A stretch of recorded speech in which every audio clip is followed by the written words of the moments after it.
प्यारे बच्चों, कैसे हो आप सब लोग। पता हूँ कि आप सब लोग अच्छे ही होंगे। प्रिय विद्यार्थीगण, আজি আমি ক্লাস 8 हिंदी पढ़ल पाठ्यपुस्तकर भारतीय संगीत की एक झलक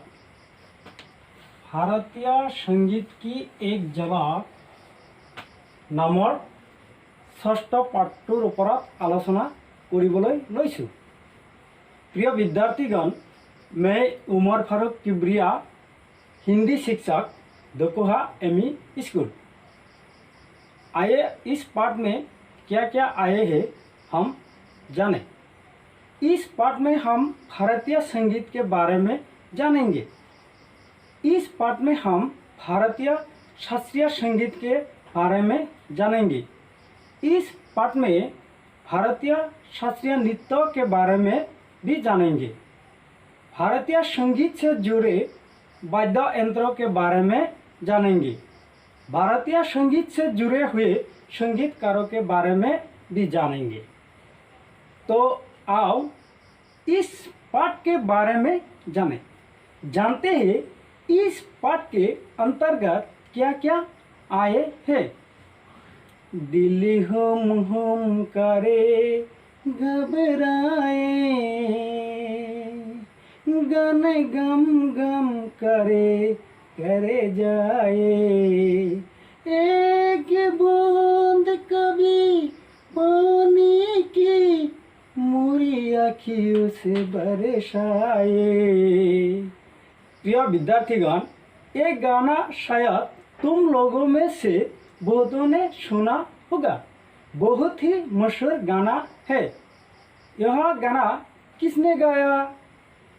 यह असम के ही डॉक्टर भूपेन हाजरिका जी का एक अन्यतम मशहूर गाना है।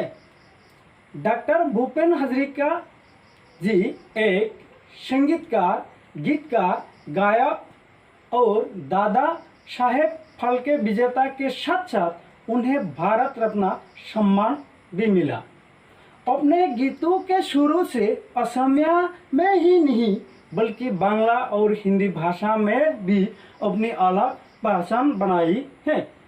वे भारतीय संगीत की दुनिया में मशहूर कलाकार लता मंगेशकर, किशोर कुमार, मोहम्मद रफ़ी आदि की तरह एक आदरणीय कलाकार है।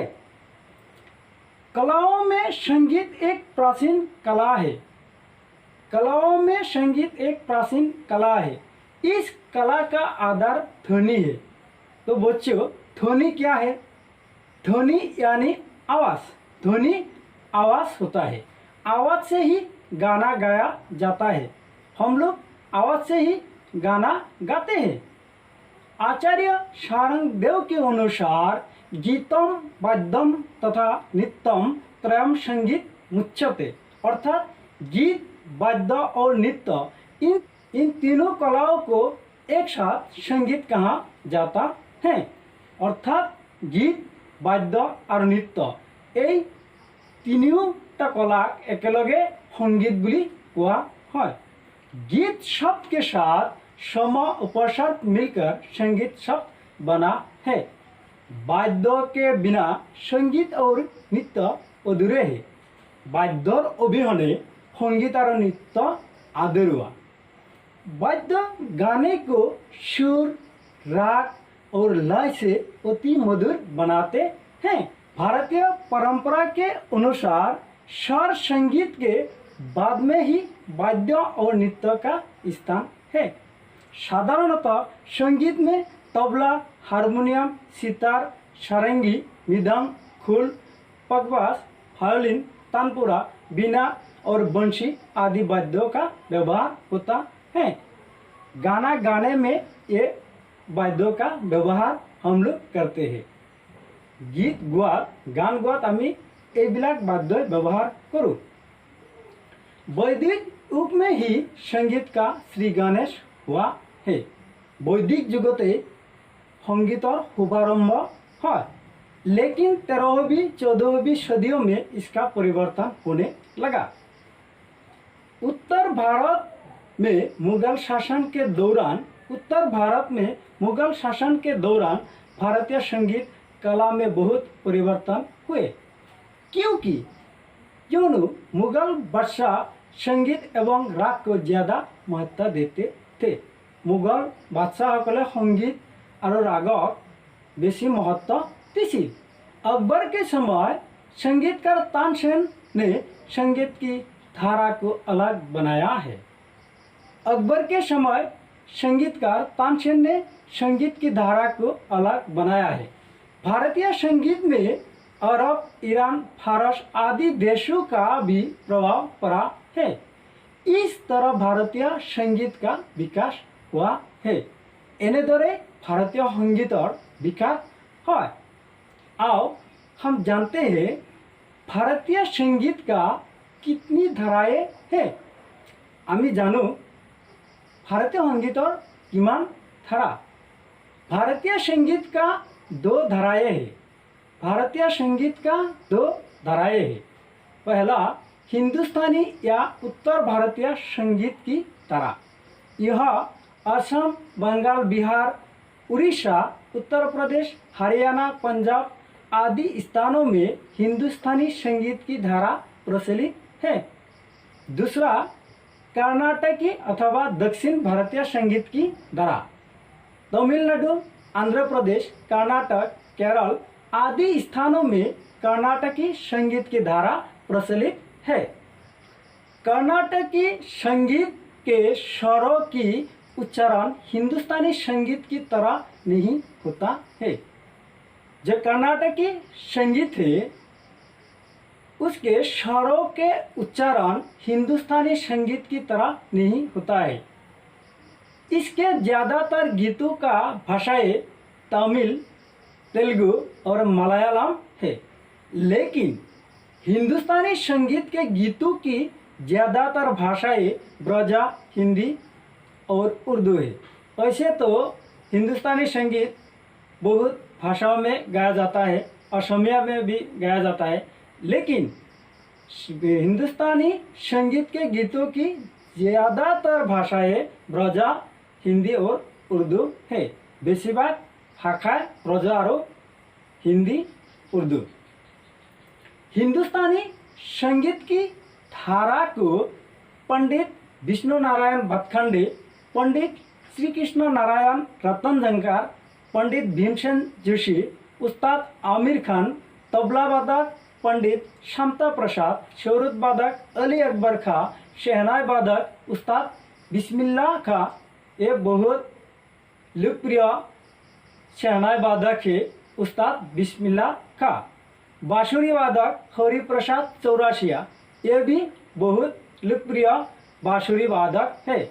और सितार वादक पंडित रविशंकर आदि महान लोगों ने आगे बढ़ाया। हिंदुस्तानी संगीत के धारा को असम के चारू बरदलोई, परवीन सुल्ताना, पवन बरदलोई, दिलीप रंजन बरठाकुर, हिरेन शर्मा, वीरेंद्र कुमार फुकन, दामोदर बोरा, शरद चेतिया आदि महान कलाकारों के योगदान से हिंदुस्तानी संगीत की धारा असम में व्यापक प्रचार और प्रसार हुआ। प्रिय विद्यार्थीगण, असम में संगीतज्ञ पंडित विष्णु नारायण भातखंडे के नाम पर कई विद्यालय और महाविद्यालय खोले गए हैं, जिनके द्वारा शास्त्रीय संगीत की शिक्षा दिया जाता है। साथ ही पंडित विष्णु दिगंबर पुलस्कर जी के गंधर्व महाविद्यालय मंडल के द्वारा भी शिक्षा दी जाती है। दक्षिण भारतीय अथवा कर्नाटकी संगीत की धारा को भारतीय संगीतज्ञ भारत रत्न एम.एस. सुब्बलक्ष्मी जी ने आगे बढ़ाया। दक्षिण भारतीय अथवा कर्नाटकी संगीत की धारा को भारतीय संगीतज्ञ भारत रत्न एम.एस. सुब्बलक्ष्मी जी ने आगे बढ़ाया। इस पाठ में शास्त्रीय नृत्य के बारे में भी बताया गया है।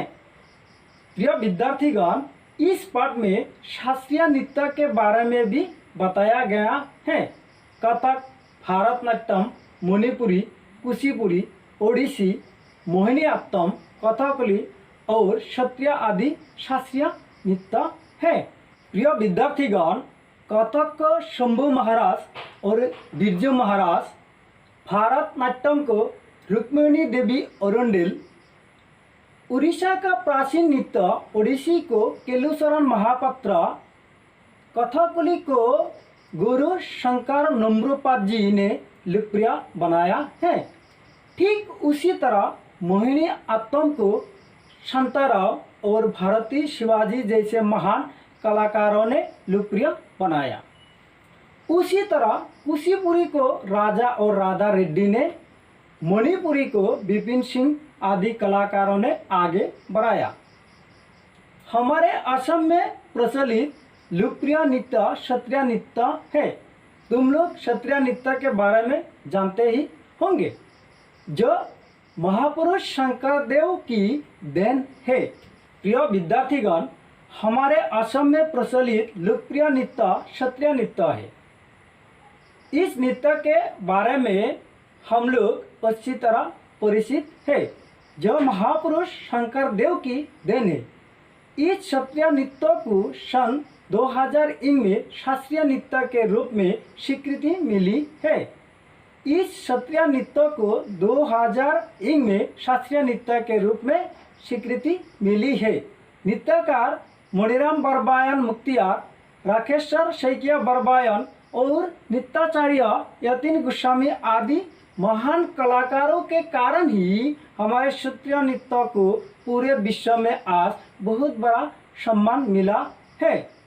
नृत्यकार मणिराम बरबायन मुक्तियार, राकेश्वर शैकिया बरबायन और नृत्याचार्य यतीन गोस्वामी आदि महान कलाकारों के कारण ही हमारे क्षत्रिय नृत्य को पूरे विश्व में आज बहुत बड़ा सम्मान मिला है। तो प्यारे बच्चों, आज इतना ही। Thank you everybody.